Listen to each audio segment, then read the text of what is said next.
ہر شخص اپنی نیت پر اٹھایا جائے گا۔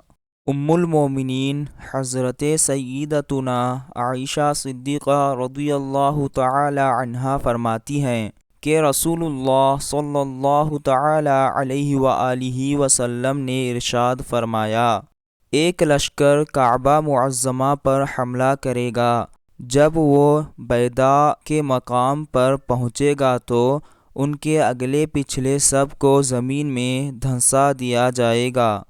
ام المومنین رضی اللہ تعالی عنہا فرماتی ہیں، میں نے عرض کی، یا رسول اللہ صلی اللہ تعالی علیہ وآلہ وسلم، ان کے اگلے پچھلے سب کیسے دھنسا دیے جائیں گے؟